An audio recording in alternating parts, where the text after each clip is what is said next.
To celebrate the DVD and Blu-ray release of Interstellar, let's take a look at 15 things you probably didn't know about Christopher Nolan's epic sci-fi movie.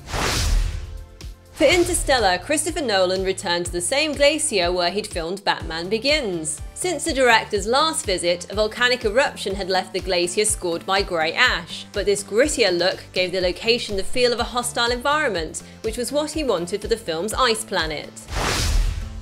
Both Chile and England's Morecambe Bay were originally considered as filming locations for the movie's water planet, but the Interstellar team found what they were looking for in the shallow yet seemingly endless Brunasandor lagoon in Iceland.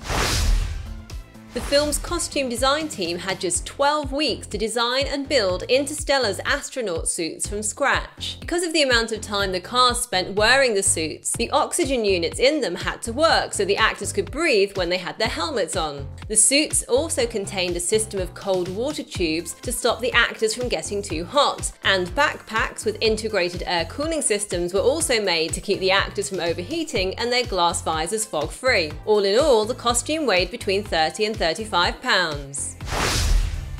The astronauts' helmets were created using a 3D printer and were custom fitted for the actors and their stunt doubles. A sound system was installed inside the helmet so the cast and director could communicate. Nolan wanted the movie's mechanical astronauts, Case and Tars, to be minimalist in design. He and production designer Nathan Crowley tried out possible designs by gluing together popsicle sticks and later tested out different combinations of earth magnets. They finally decided on a blocky 5-foot-tall plank system that unfolds magnetically. The movie's special effects coordinator Scott Fisher and his team built 8 robots for the film. Fisher estimated that 80% of the robot footage in Interstellar is practical effects rather than CGI, which was mainly reserved for especially complex robotic movements.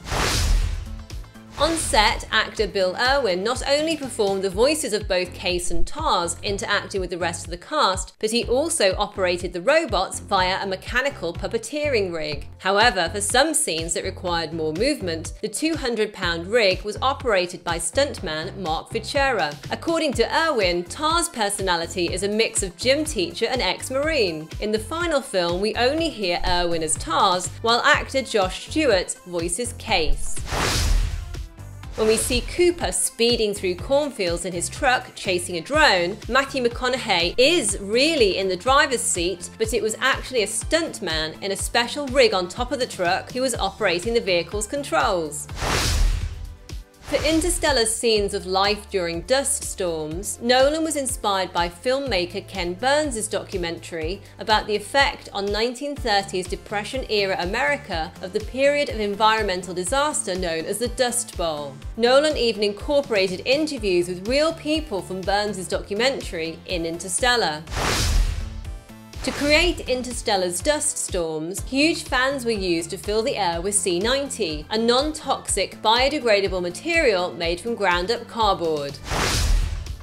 Although Cooper's home is located in America's heartland, filming actually took place just south of Calgary in the Canadian province of Alberta. Christopher Nolan didn't want to shoot a separate farmhouse, cornfield and mountain and place them together digitally. So, after local rancher Rick Sears found a piece of land that worked for the movie's requirements, he helped the Interstellar team build a road to the location and plant 500 acres of corn about 6 months before filming began. For the design of Cooper's home, Nolan was inspired by the paintings of artist Andrew Wyeth. He wanted the house to look contemporary, but not futuristic, and for its architecture to have a timeless feel. The house was built from scratch by the movie's art department in less than 10 weeks, and was pretty much like a real home, but without plumbing. Former US astronaut Marsha Ivins shared her experience of space and life as an astronaut with the movie's cast and crew during a visit to the Interstellar set. Ivins also sent Anne Hathaway video footage she'd recorded during her space missions and gave the cast notes about how to move in zero gravity.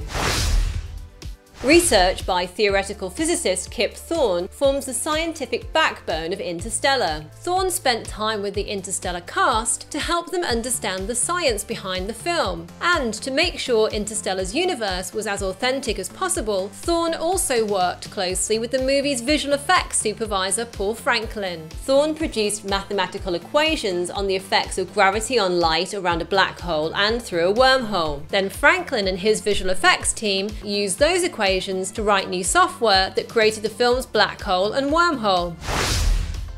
Christopher Nolan asked Hans Zimmer to start writing the Interstellar score before the script was even finished, and initially he didn't even tell the composer what genre the movie was going to be either. Instead of a script, Nolan gave Zimmer a one-page scene about a father and his relationship with his son. Zimmer drew on his own personal experiences as a father to write the first piece of music, which then became the basis for the whole score.